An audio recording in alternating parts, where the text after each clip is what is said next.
नमस्कार दोस्तों, defence news Hindi में आपका स्वागत है। आज के मुख्य समाचार। ईरान के सीक्रेट अंडरग्राउंड बंकर यहां रखे जाते हैं फाइटर जेट, मिसाइलें और बॉम्बर।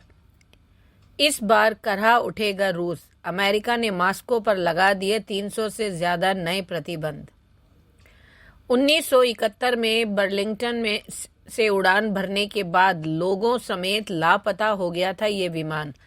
अब 53 साल बाद यहां मिला।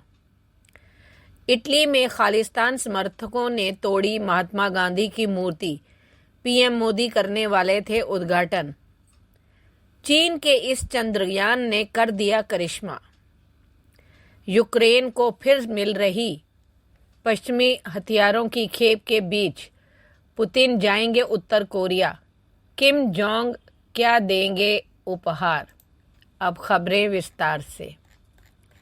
ईरान ने अपने फाइटर जेट्स, बम वर्षक और ड्रोन्स को छिपाए रखने के लिए जमीन और पहाड़ों के अंदर बंकर बना रखे हैं। इन सीक्रेट एयरबेस का खुलासा पिछले साल हुआ था, लेकिन उनका एक वीडियो अब सामने आया है। यह ईरान के एयरफोर्स का पहला टैक्टिकल और सीक्रेट एयरबेस है।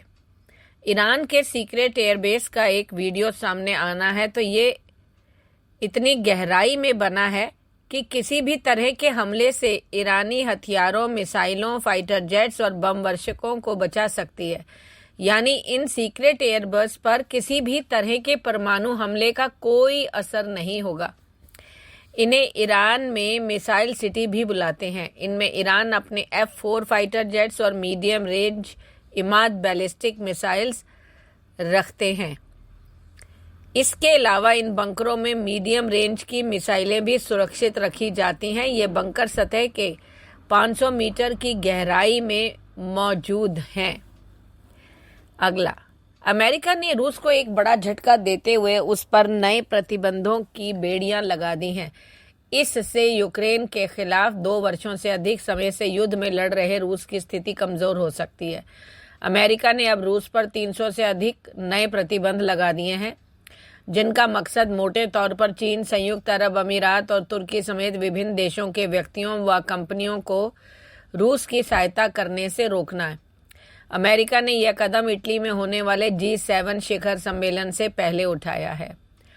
अगला, अमेरिका के वर्मोंट में 53 वर्ष पहले उड़ा एक विमान आज तक लापता रहा। 1971 में इस विमान ने बर्लिंगटन हवाई अड्डे से उड़ान भरी थी, मगर इसके बाद यह अचानक से आसमान से गायब हो गया। फिर आज तक इसका पता नहीं चल सका था, मगर अब 53 साल बाद विमान का पता चला तो हर कोई हैरान रह गया। बता दें कि यह अमेरिका का एक छोटा विमान था जिसमें सिर्फ 5 लोगों के साथ उड़ान भरी थी, मगर कुछ ही देर बाद इसका संपर्क टूट गया था। यह एक निजी विमान है। अब इसका मलबा चैम्पलेन झील से बरामद किया गया है, विशेषज्ञों ने यह जानकारी दी। अगला, पीएम मोदी इटली के दौरे पर जाने वाले हैं, लेकिन इससे पहले इटली में एक बड़ा कांड हो गया। इटली में खालिस्तान समर्थकों ने महात्मा गांधी की एक मूर्ति को तोड़ दिया है। इसका उद्घाटन पीएम मोदी द्वारा किया जाना था। खालिस्तानियों ने मूर्ति को तोड़ा और उसके नीचे हरदीप सिंह निज्जर के स्लोगन भी लिख दिए। पीएम मोदी ग्रुप 7 यानी G7 की मीटिंग में शामिल होने के लिए गुरुवार को इटली जाने वाले हैं।